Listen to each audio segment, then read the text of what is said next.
नमस्ते दोस्तों।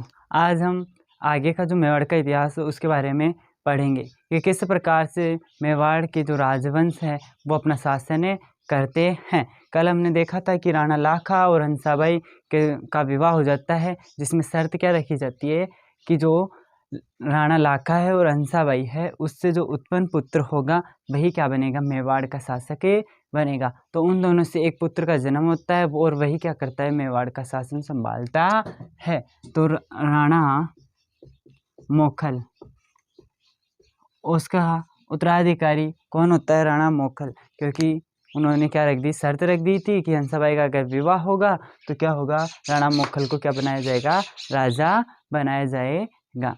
अब ये राजा जैसे ही राजा बनता है तो क्या आयु छोटी रहती है इसकी, क्योंकि राणा लाखा क्या बुढ़ापे में शादी करता है और इसका अभी तक जन्म ही हुआ था और छोटा रहता है, तो इसका संरक्षक बनता है। जो हमारे चुंडा थे जिन्होंने प्रतिज्ञा की कि मैं राज सिंहासन नहीं लूँगा, वो क्या होते हैं, इनके संरक्षक बन जाते हैं। यानी कि पहला संरक्षक बनता है क्षण संरक्षक बनते चुंडा। जो इनके लगने में तो क्या हुए, सौतेले भाई हुए, तो ये क्या होते हैं, इनके संरक्षक बनते हैं कि इनका काम काज किस प्रकार से शासन करना है और क्या क्या सिखाना है, सब काम ये करने लग गए। क्योंकि इन्होंने क्या की थी, कसम खाई थी कि मैं आने वाले युवराज को क्या बनाऊंगा, मेवाड़ का शासन बनाऊंगा। लेकिन हंसाबाई सोचती थी कि ये अपना क्या है कि मेवाड़ के कार्यों में इंटरफेयर कर रहा है, सारे कार्यों में क्या अपना भाग लेने की कोशिश करता है कि शासन ना, ये तो नामात्र से चला रहा है, ये क्या कर रहा है, पूरा शासन संभाल रहा है। आगे आने वाले समय में और भी क्या हो सकता है कि ये इसे क्या पता मार दे और अपना खुद शासक बन जाए। तो इस कारण क्या होता है कि जो हंसाबाई है, हंसाबाई क्या करती है, इस चुंडा को बोलते हैं कि आप क्या करें, इतना इंटरफेयर ना करे शासन में, ये अब इतना योग्य बन चुका है कि क्या है कि खुद क्या कर सकता है, शासन करे सकता है। इस बात का बुरा किसको लगता है, इस चुंडा को इस बात का बुरा लगता है और ये क्या करता है, मेवाड़ छोड़ के एक स्थान मालवा होता है, मालवा है अपने जो एमपी है उस साइड में पड़ता है मालवा। तो मालवा में क्या है, नौकरी करने के लिए किसी राजा के यहाँ चला जाता है, क्योंकि अब मेवाड़ छोड़ना पड़ा। अब कुछ समय पश्चात क्या होता है कि मोखल अभी भी छोटा ही था, हंसाबाई को लगा कि यार ये गलत कर दिया मैंने, कि जो चुंडा थे वो क्या कर रहे थे, सही कर रहे थे, शासन हिसाब से सही करा रहे थे, शासन की बागडोर हाथों में लेके मेवाड़ का इतिहास लिखने की कोशिश कर रहे थे। अब क्या कि अब दूसरी समस्या उत्पन्न हो गई कि अब मोखल का संरक्षक किसे, तो क्या होता है कि आपने पढ़ा था कि मारवाड़ की कौन है, राजकुमारी है हंसाबाई, मारवाड़ की है। तो इसके भाई थे वहाँ रणमल, इनके पिता क्या थे, राव चुंडा इनके पिता थे। तो इन्होंने क्या किया, वहाँ का शासक रणमल को ना बना के किसको बना दिया, एक ही इसका सौतेला भाई था जिसे क्या कर दिया, वहाँ का शासक नियुक्त कर दिया कि आप क्या करें, यहाँ शासन करें। आगे समझ में। तो ये क्या करता है, जो हंसाबाई अपनी वो क्या कर दी कि रणमल तू फ्री है तो क्या करे, अपने यहाँ आ जाए, मेवाड़ के अंदर आ जा, और मेवाड़ में क्या होगा, शासन करेंगे अपन मिलकर। कि अपना जो मोखल है वो अभी छोटा है और उससे शासन नहीं हो रहा, तो हम क्या करेंगे, मिलकर शासन कर लेंगे। तो दूसरा संरक्षक कौन बनता है, मोखल का दूसरा संरक्षक बनता है रणमल। रिश्ते में इसका क्या लगा, मामा लगा। इसके मामा क्या बनते हैं, संरक्षक बनते हैं, और इसके आधार पे क्या होना शुरू हो जाता है, शासन चलना शुरू हो जाता है अपने मेवाड़ के अंदर। मेवाड़ में अब जैसे ही शासन शुरू होता है, धीरे धीरे क्या है, मोखल बड़ा होने लगता है कि धीरे धीरे बड़ा हो गया। तो अब क्या हुआ, रणमल ने क्या कहा हंसाबाई से कि अब क्या है, रणमल खुद बड़ा हो गया और खुद क्या कर सकता है, अब शासन कर सकता है। तो क्या है, मैं वापस से कहाँ लौट रहा हूँ, मारवाड़, वापस से कहाँ, मारवाड़ लौट रहा हूँ। तो मारवाड़ लौटते समय हंसाबाई से कहता है कि अगर आपकी इच्छा हो तो मुझे क्या दो, थोड़ी सी जो मेवाड़ की सेना है वो दे दो।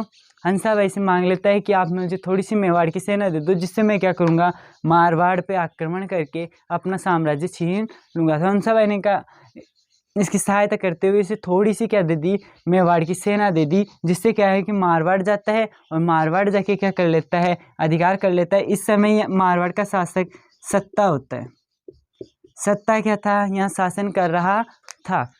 तो ये क्या कर लिया, अब खुद शासन करना शुरू कर देता है रणमल। अब इधर एक क्या होता है कि मोखल बड़ा हो गया, तो गुजरात का एक शासक है अहमद शाह। गुजरात का एक शासक हुआ अहमद शाह।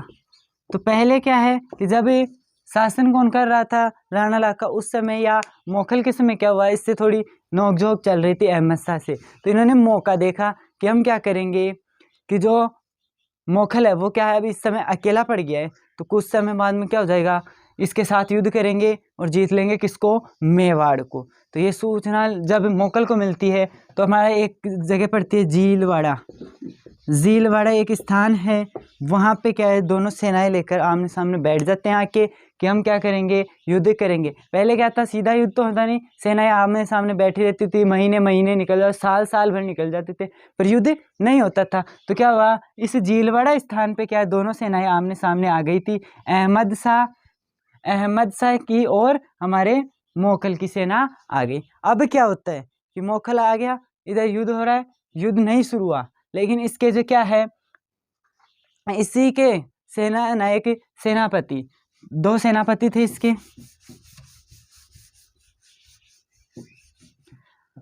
चच्चा और मेरा,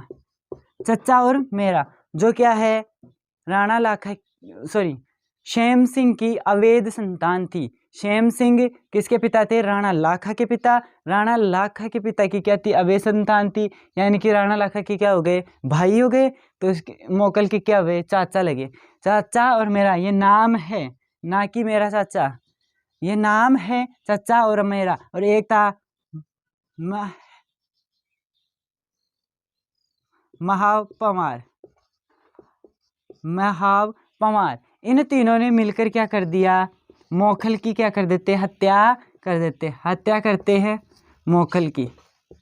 यानी कि कैंप में एक बार क्या है कि बैठा था अकेला, तो अकेला पाकर क्या कर दिया, इन तीनों ने मिलकर मोखल की हत्या कर दी थी। ये याद रखना, चाचा और मेरा के द्वारा मोखल की हत्या कर दी जाती है। अब इधर तो क्या है कि जो इसका पुत्र हुआ, मोखल का पुत्र कुंभा, जैसे ही कुंभा को क्या मिलती है, सूचना मिलती है कि अपने पिता को क्या कर दिया, चाचा और मेरा के द्वारा मार दिया गया है, तो वो क्या है, इस युद्ध झीलवाड़ा क्षेत्र को छोड़कर रणथंभौर के लिए चला जाता है। रणथंभौर ने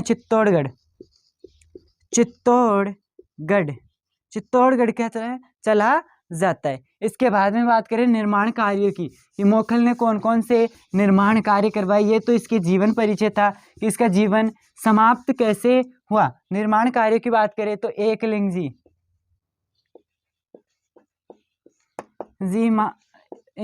जी, इसका निर्माण तो किसने करवाया था, हमारे बप्पा रावल ने। निर्माण की बात आ गई तो बप्पा रावल इन्होंने तो क्या करवाया था, निर्माण करवाया था, किसका, एकलिंग जी मंदिर का। इसके बाद में महाराणा प्रताप ने पुनर्निर्माण करवाया, अब बात करें मोकल ने क्या किया,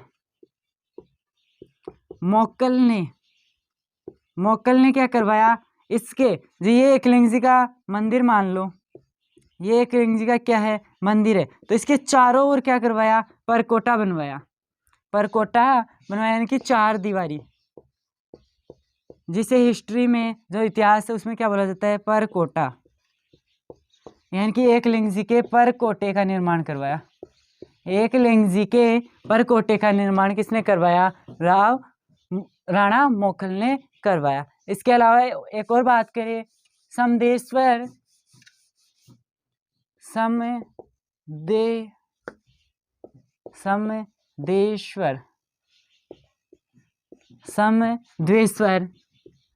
मंदिर का पुनर्निर्माण समदेश्वर मंदिर का क्या करवाया, पुनर्निर्माण करवाया। अब निर्माण की बात करें कि इस मंदिर का निर्माण किसने किया, तो परमार एक शासक हुआ था, भोज ने निर्माण करवाया था, किसका, समदेश्वर मंदिर। उसने उस समय तो क्या बोला जाता था, त्रिभुवन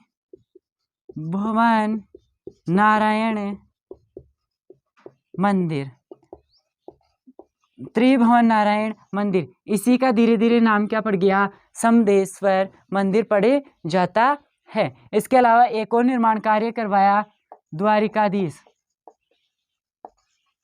द्वारिकाधीश